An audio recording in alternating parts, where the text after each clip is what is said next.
רוחניות הוא הרבה מעבר לעוד חוג אקדמי.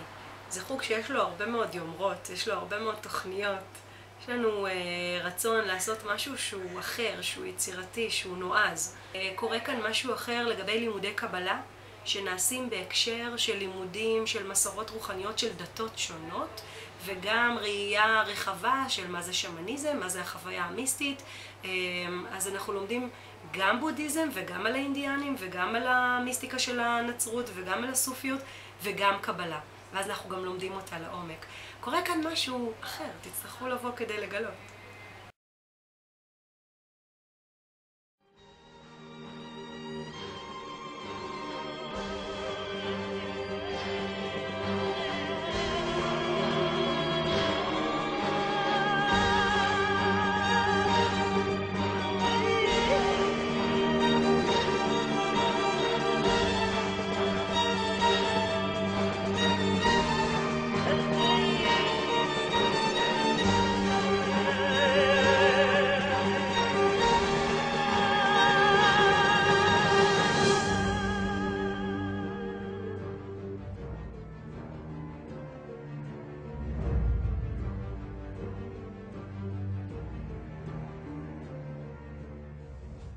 אני חושב שהלימודים בחוג יכולים לפתוח פרספקטיבה מאוד רחבה למחפש, למיסטיקן, בין החיבור של הרוחניות העכשווית והמיסטיקה להקשרים פילוסופיים, תרבותיים ופסיכולוגיים.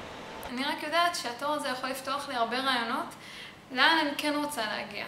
אז מי שלא יודע מה הוא רוצה לעשות והוא לא רוצה לבזבז את הזמן שלו, זה מקום ממש טוב. אני מרגיש שאני לומד הרבה מאוד דברים חדשים, עמוקים, מעניינים, מרתקים וחשובים. פשוט בשבילי החוג הוא ממש הכל.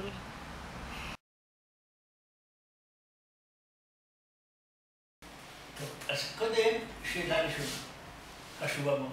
מה זה שוויון? מה זה קבלה נוצרית?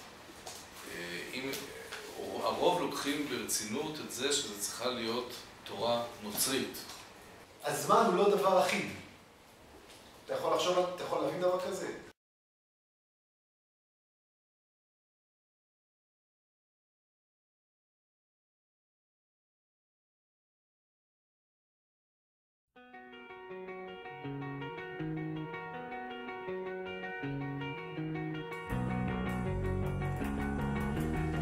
מעבר לגבר עם אישה, נכון? משהו שהוא אמור להיות הרבה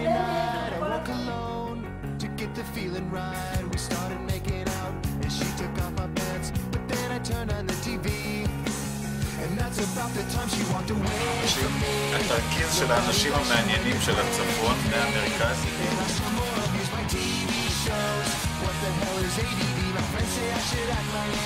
What's my age again?